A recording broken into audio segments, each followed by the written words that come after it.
My name's Stuart Chan. I'm one of the partners in Cutcher Neale and specifically the Medical Services Division. And I'll be taking you through to 215 to talk about business planning on that there. So I'll be going you through the next 40 minutes or so, half an hour or so, sorry, on business plans. So, why do we bother doing a business plan, and what can you do? What can you get out of it from actually doing a business plan? So before I launch into that, I thought I'd just put up on screen the typical journey for a medical practitioner. So most of you online today will either be already in practice and just checking in, but there are a fair few of you who are just about to step into bubble 2 and bubble 3, or square the second and third image there. So you're about to start working private practice or starting your own private practice, which includes acquiring rooms or employing staff, etc. So everything I'll be talking today is really about that section there, the first, the second and the third bubble, if you will. The content of today, we're going to go through the what, why, and how of a business plan, the contents of a business plan, what's actually in them, and what are you actually looking to achieve out of that. We would suggest keeping an action plan or an item to-do list, if you will, and I'll be talking to that as we go through the slides. I will be talking about budgeting as an accountant, finance and tax, obviously a big part of it, and that's obviously a very big part of actually starting out in private practice. Alex, Dr. Lobanov mentioned earlier this morning, that's one of the reasons that people go into it, to have that autonomy or that control, and there are some good financial rewards that can be achieved out of it as well. So we'll get into it. Jared mentioned, failing to plan is planning to fail. I actually like this one here. A good plan violently executed right now is better than a perfect plan executed next week. And the whole point of that is these plans don't have to be perfect. The important thing is the conversation and the thought that goes into them. So even a plan which is 2 or 3 pages with bullet points on there is better than no plan at all. They're living documents. You can come back to them and should come back to them and revisit them all the time. So today is not a highly technical outline of a business plan. It's just to get you started on the journey of preparing a business plan and actually using a business plan. So what is it? What's in it? Well, a business plan, it's an essential document, and it really is about setting the practice up for success. So it's outlined what the practice does. It's going to provide financial information, some information about the resources that are required. So from an equipment perspective, a premises perspective, and also from a staffing perspective as well. It's not intended to be a document you prepare, put it in the bottom of your file, and then you don't look at it again. It's really a living document where you should come back, look at it, make sure that it's still relevant. The market, or the marketplace, is obviously something that's very important as well. What marketplace will you be operating in as well? So the first thing that we're going to be, apologies, it's the wrong way around. So the future, that's one of the components in your business plan as well. So the typical thing that goes into here is the mission statement, the vision statement, and these goals. And I've got on there BHAG. That's a big, hairy, audacious goal, right? So that's like your stretch target. And these goals need to be smart, they need to be specific, they need to be measurable, they need to be achievable, and they need to be done on a timely basis, right? And they need to be realistic as well. So the mission statement is the what, the why, the how, and who we're doing it for. So it's really about the purpose of the practice. It's the guiding principles of the practice. It's about explaining what we do, why we do it, how we do it, and who do we do it for. Okay. The vision statement, not to be confused with the mission statement, is really about outlining the future plans of the practice and the overall goals of the practice. So the vision doesn't really change over time. Okay. What changes is the goals, the underlying goals that you set to achieve those visions as you achieve them. So I've got a link up there to Mount Druitt Medical Centre, which is a GP practice, which is run by a friend of the firm's, someone we've been dealing with for quite a while, Dr. Ken Seng Lim. I'm just going to open that one up and share that on screen with you, just to show you the concept of a mission statement or a vision statement. So Ken Seng's idea here is that he's basing his practice on a medical home concept, the patient-centered medical home. So he has a vision as to how the practice will be operating, and that's articulated there. And also his mission statement in providing holistic healthcare, etc. And then from there, he would articulate some goals from it, and I'm sure that he has that in his business plan. So that's just to give you an idea of it. Feel free to jump online and have a look at that. Just to give you an example, if you will. So that's the future. The marketplace is a very important thing to consider in your business plan. So this is really about getting a better understanding of the marketplace, so that you have an insight into the place that you're going to operate and compete with. So the size of the market, so the competitors that you have in your location. It would be a smart thing to do to have a look at those practices and to have a bit of a think about what they do well and what they don't do well, so that you can differentiate your practice, as it were. You definitely want to look at the customer makeup or your patient makeup, demographics, the number of people in the area. As you look at those types of things, you might also think about pricing. So where will you price your services in the marketplace? So a doctor said to me, Stuart, I'm pretty comfortable with our prices. We get some complaints, but not a great deal. And we know that we're sort of, not the most expensive, but certainly not the cheapest as well. So they would put themselves in the 60 to 75%, and that fits their practice based on what it is that they wanted to achieve. When putting together a business plan, you also want to think about, the environmental areas. So are there any developments or industry in the area? So is there a new property estate being built? Are there going to be more population growth in the area as well? I've talked about pricing, understanding that is important, and for, also to consider what type of pricing. So you heard Brett McPherson talk about Medicare, so bulk billing versus mixed billing. What you're trying to identify is your competitive advantage, or what you're going to be competing, price or service. Marketing is obviously a very big thing on that. Lizzie, our marketing manager from Cutcher Neale, will be talking about marketing, as she's doing that in Stream B at the moment, and I'm sure that information will be available as well. Once you've identified a couple of things, pop that into your action plan as well, so you can keep an eye on it and or prepare some goals around that as well. Another part of the business plan is the actual business itself.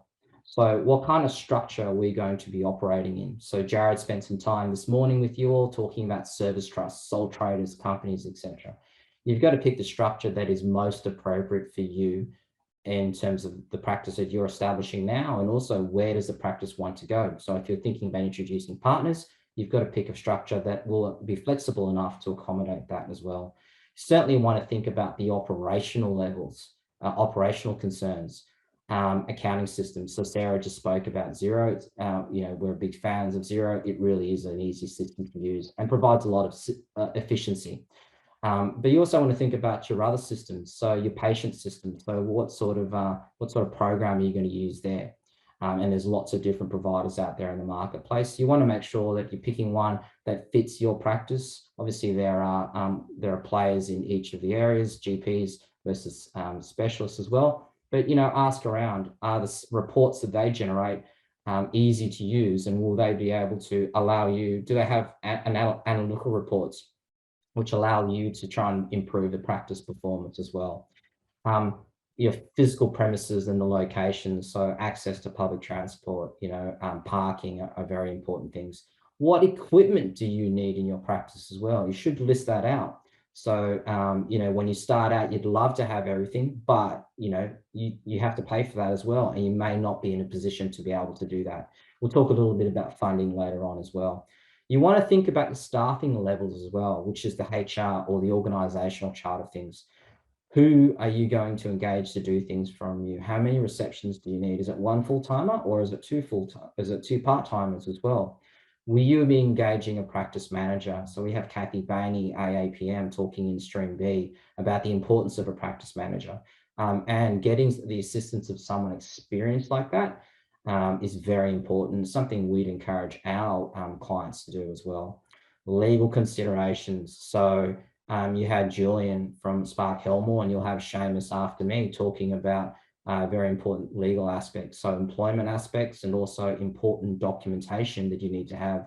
For example, the service agreement that you have to have between your practice and your doctors.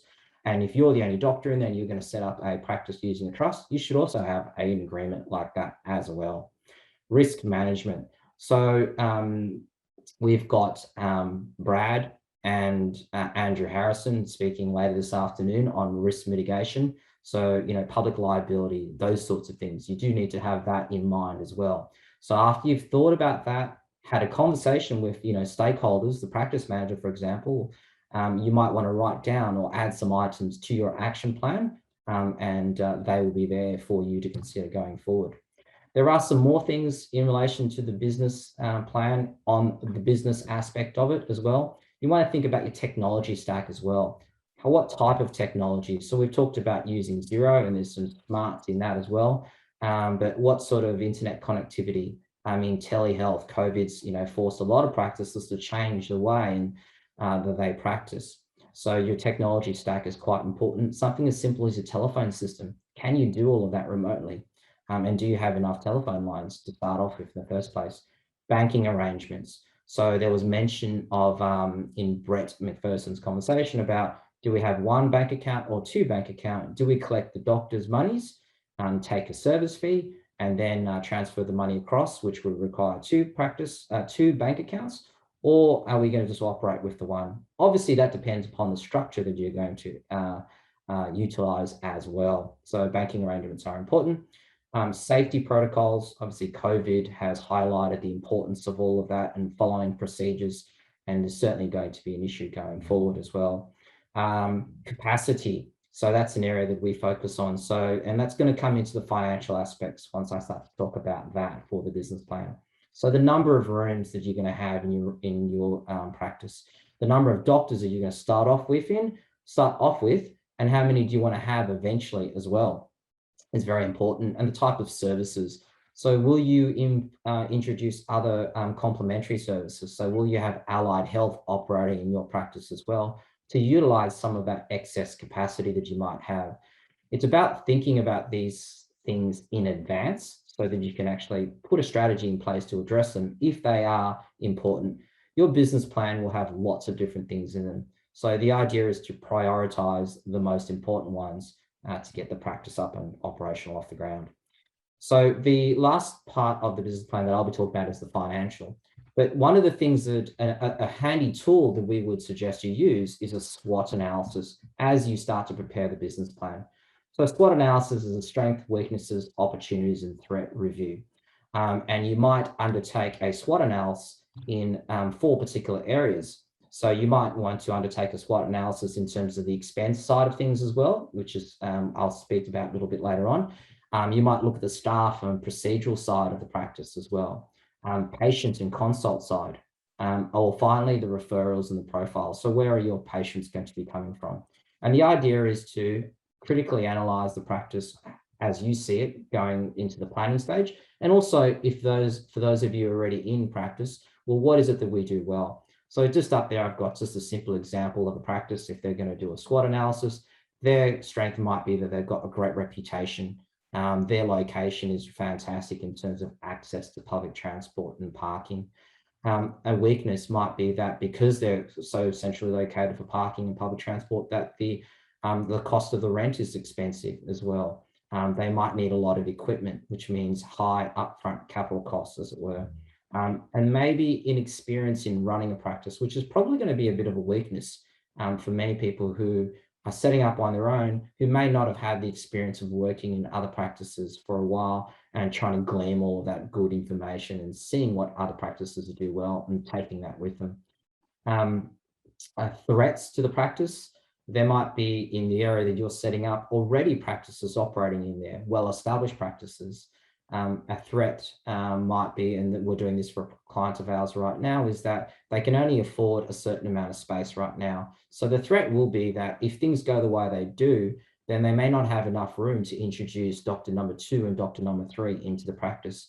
And does that mean we need to move locations? So knowing that now means we need to think, they're critically thinking about, well, where should we where should we base ourselves from a room perspective?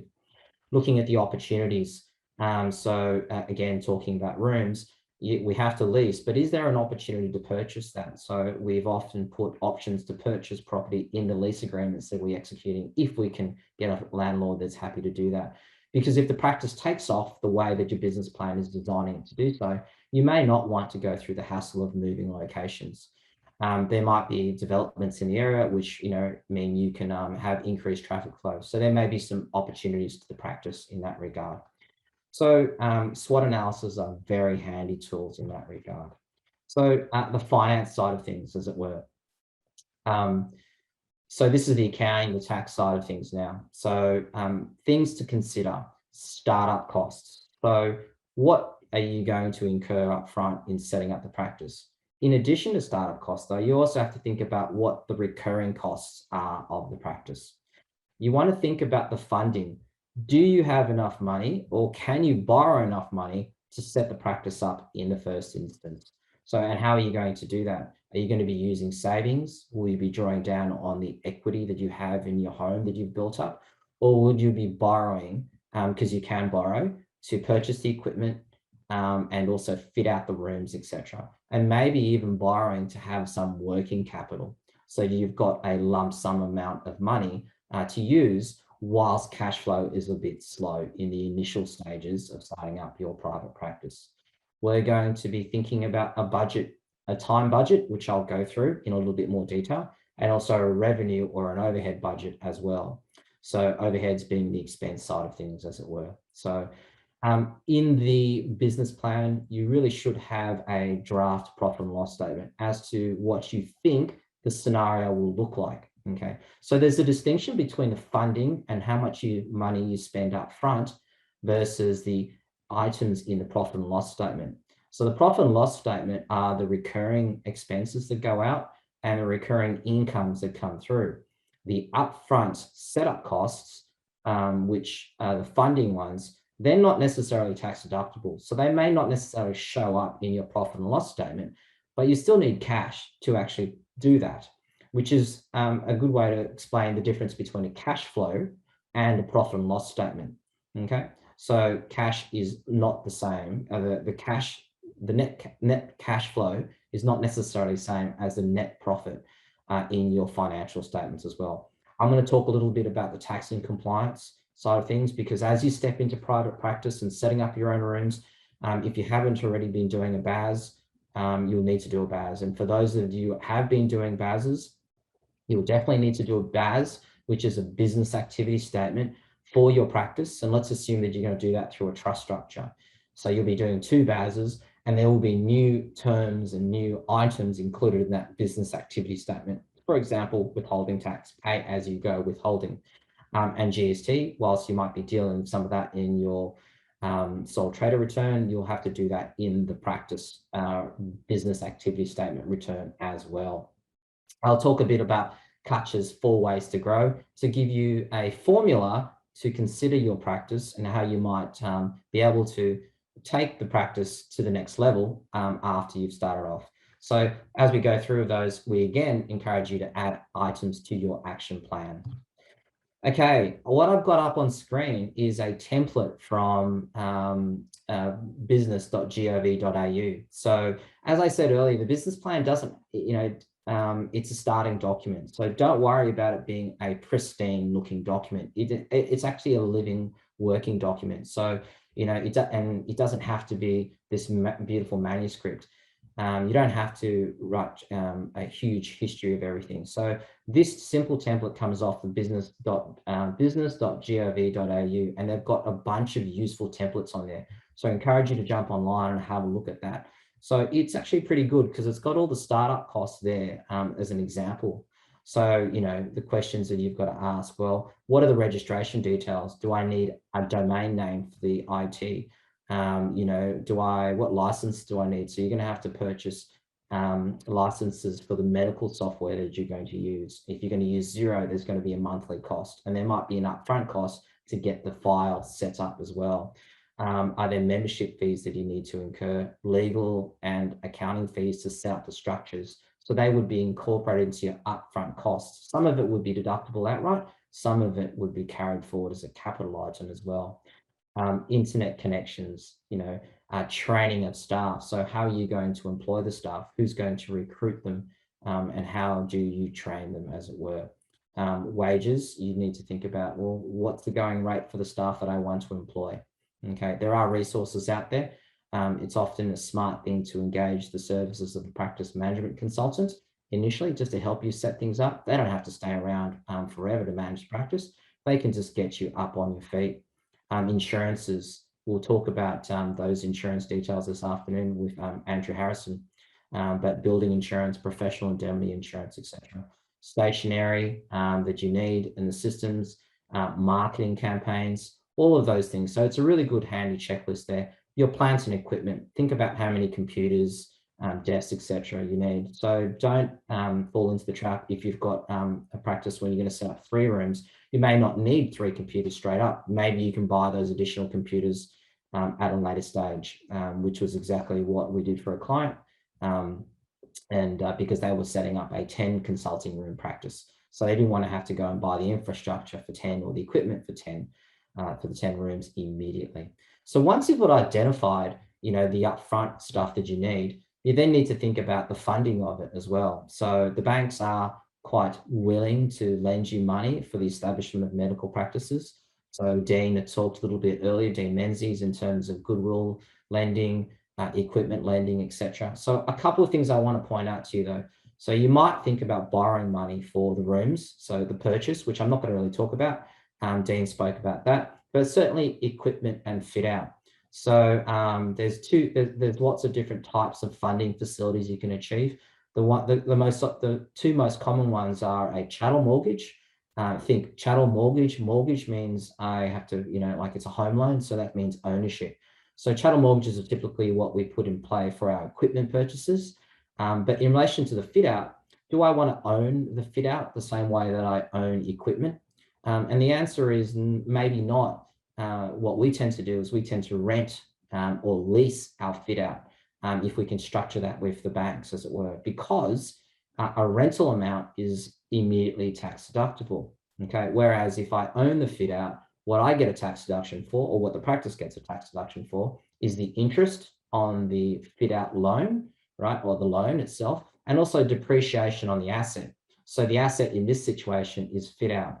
Unlike equipment, there's higher levels of depreciation. With fit out, there's actually lower levels of depreciation. So I'm not going to get as great a tax deduction compared to the cash outlay or the rent amount that I'm paying. So I might be better off renting the fit out and owning the equipment, because that gets me a better tax outcome. So we encourage you to talk to your advisors, talk to us, Cutcher Neale, happy to speak to you about that sort of thing. When you're selecting the type of equipment or funding for your, when you're selecting the finance details, finance structure for the equipment that you're going to purchase. I've mentioned you can also go and get working capital loans or lines of credit. They can be expensive. So then you want to look at, well, can I actually lend the money to the practice myself? So self-fund that working capital amount, as it were.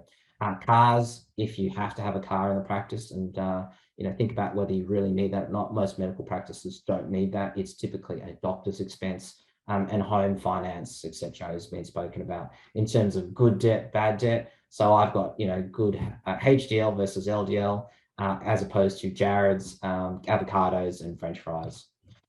Okay, we're going to move on to other financial aspects that you need to consider in your business plan. So what I've got up on screen is the typical structure, which Jared did go through briefly earlier this morning, in terms of how medical practices are structured. So we typically have the doctor as a sole trader.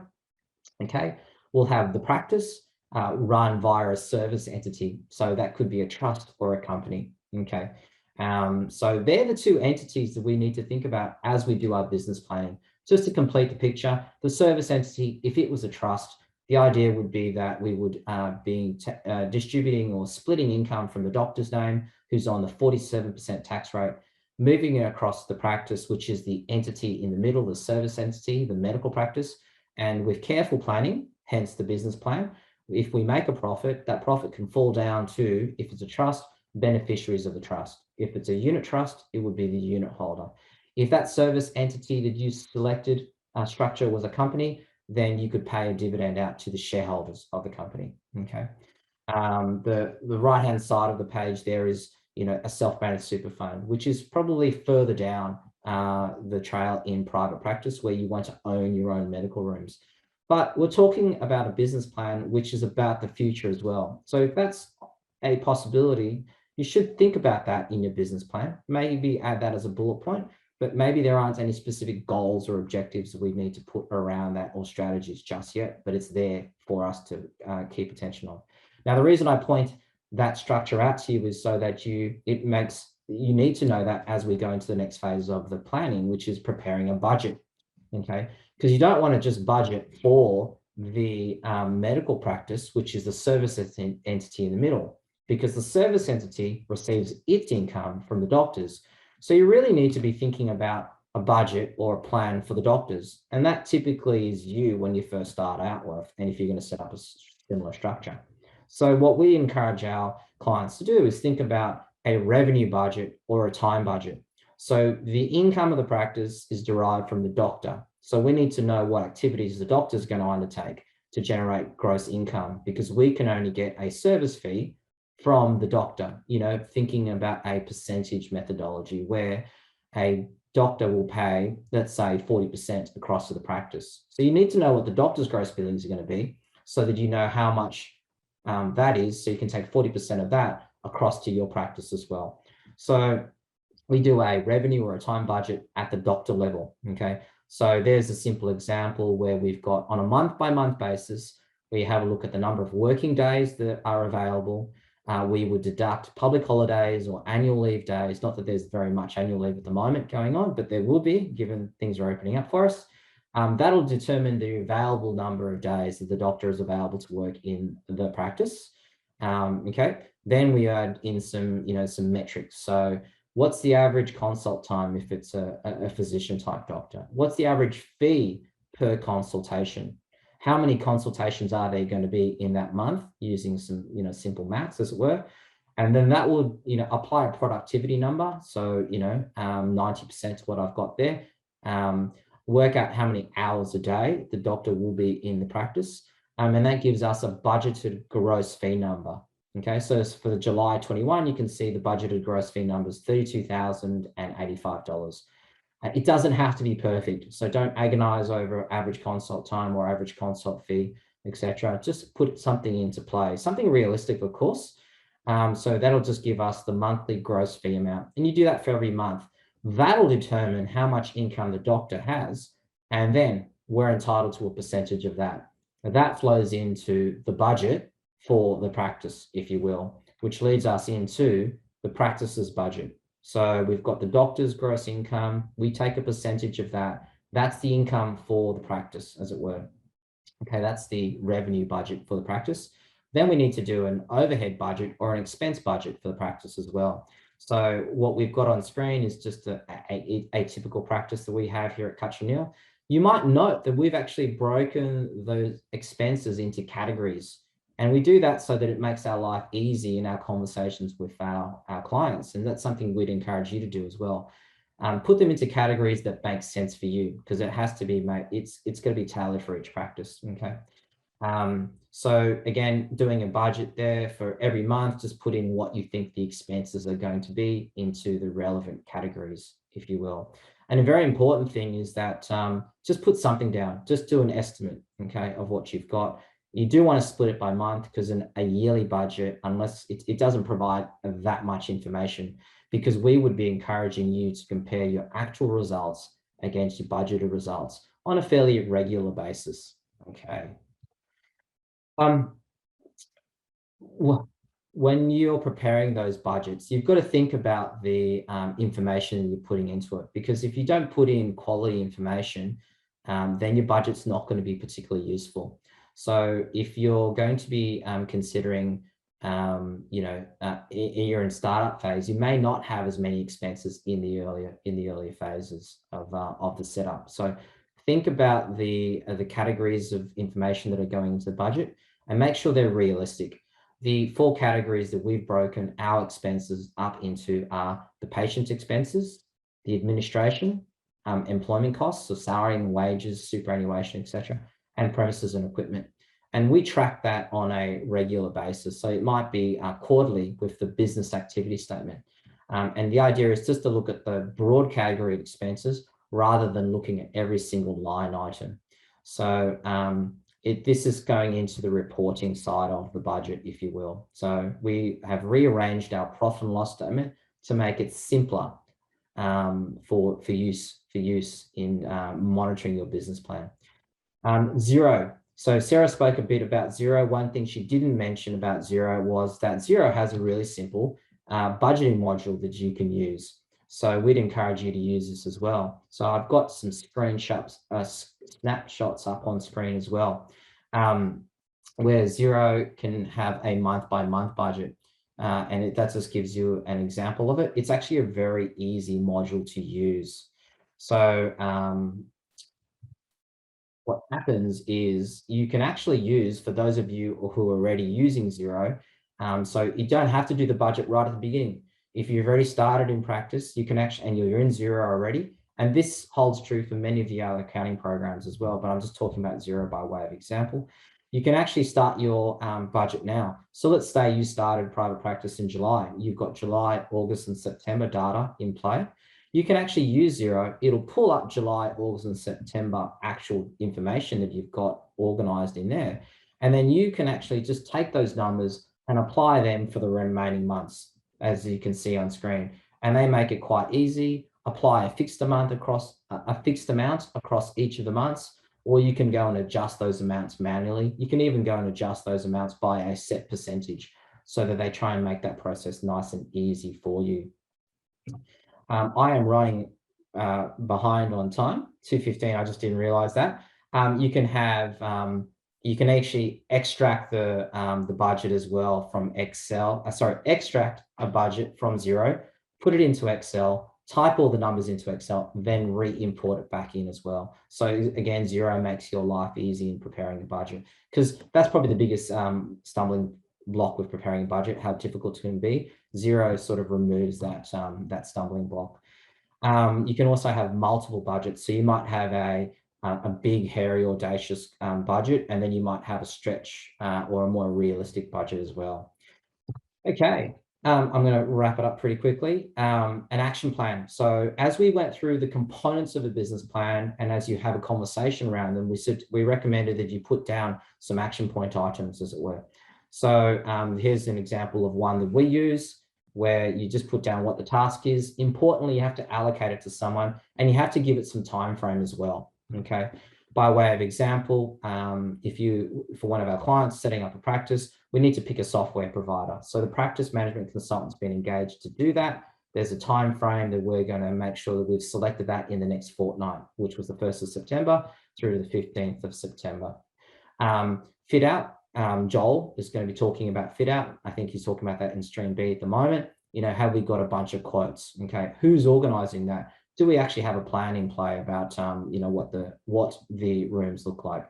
Bank accounts, who's going to go and set them up? Staffing, who's going to be interviewing the staffing, and where are we actually recruiting from? So we're using Seek, etc. Preparing employment agreements. So Seamus is going to be talking about employment agreements, all things employment shortly. So I'll leave that across to him. And we're often involved in the setup from a financial perspective, such as setting up the structures, Australian business numbers, tax file numbers, GST registrations, etc. So that leads me to business activity statements. So most of you, or some of you will be familiar with it, but a business activity statement is a form that you lodge on a quarterly basis, which summarizes the relevant expenses associated with the that you have to account for your practice. So GST is one of those. You're going to be paying GST on expenses, and maybe collecting GST on service fees that you receive from other doctors, and also maybe some GST on some services you provide, maybe for workers' comp reports, for example. Going into practice means you're employing staff. You have to look after their superannuation as well. Make sure that's lodged on time. Sarah mentioned zero payroll, and an important item in payroll is single touch payroll. Okay, that's basically where it's straight through reporting to the tax office. Okay, very important, a very important compliance requirement. So you must ensure that you familiarize yourself with that. I'm going to skip over this one here. That's just showing you the service arrangements in terms of the flow of the service fees and the tax invoices and how it all works. What I will say is that it is the practice that generally issues the tax invoices to the doctors and not the other way around. And the GST flows on the back end of that process. Okay. This is a snapshot of the best practice structure that I put up earlier, where we have our doctors as sole traders, and we normally have a service entity arrangement. Thinking ahead, normally if you may have more than one owner, so it might more be not just you might be looking to introduce a partner in a later stage as the business grows, so that you can share some of the economic risks and also help the practice grow as well. So you need to be thinking about that in advance, because that might affect the structure that you choose, a unit trust as opposed to a family trust structure. If that's the case, you got to think about what other considerations are there. So, and you would incorporate this into the business plan as well. If I've got a business partner, how do we distribute income to each other? Is it 50-50? Are we both contributing equally, or is there some proportionate adjustment? What are the governing documents that we need to have in play? So Julian Castaldi mentioned unit holders agreements or shareholders agreements, those sorts of things. We're going to be talking about covering business and personal risk. Brad will be talking about that. Who should own the practice equipment? So it's probably, and who should employ the staff? So that depends upon the structure that you have in play. And certainly you want to make sure that you understand how you're going to engage with your doctors, given the issues that Julian and Jared raised in relation to contract for labour or contract for service, okay, and payroll tax issues. I'm nearly at the end. Apologize if I'm rushing a little bit, running a little bit behind time. I just want to talk about Cutcher Neale's 4 ways to grow. And it's just an idea and a formula for you to think about. So your practice will grow if you can increase the number of patients. And the idea is, what strategies can I implement to increase the number of patients? If there are some strategies you can put in place to increase the number of times that they return to the practice, that will also assist. You have to think about the average amount that they spend in the practices as well. So what additional services do they need that you can offer to them? Okay, those first three things are associated with the income of the practice. The last one is about the effectiveness of the practice's processes. So that's the patient experience as they sit in the rooms, the billing process, the recalls, etc. If you can put strategies around each of those 4 practices, you can go a long way to improving the financial viability of the practice, and something to think about as you review the operations of the practice once you've sort of set them up. When you're thinking about the practice, I've talked about those 4 different areas, which are very important. Obviously, I've touched briefly on the qualitative side of things and spent a little more time on the quantitative side of things, the financial side of things. There's this concept of key performance indicators, or a metric that you look at on a regular basis to see how the practice is going. So metrics you might look at in terms of the operating system might be billing errors. So your billing system might be able to show you, consults not billed, for example. On the financial side of things, what are you looking at? Monitoring doctors' gross fees is very important, and comparing your expenses, your actual expenses, against your budgeted expenses would be a good suggestion. Marketing systems, where are you getting your referrers from? You're getting your patients from, who's referring them to you? Practice systems, the number of new patients, your average consult fee, and the average consult time. So just some simple ideas to look at, some simple metrics to consider. So I'm going to wrap it up now with some tips there. Have a go at doing a business plan. Just get one in play. Doesn't have to be perfect, okay? So that's that violent business plan. Prepare a budget, time budget, and an expense budget as well. Think about the structure from everything we spoke about earlier this morning. Think about the way that you're going to engage your doctors so you don't fall foul of some of those things such as power attacks. Think about how you're going to borrow money to set the practice up in the first place. Understand what is going to improve the practice. So those drivers of practice performance, and actually monitor some key performance indicators to keep the practice going. So that is it from me.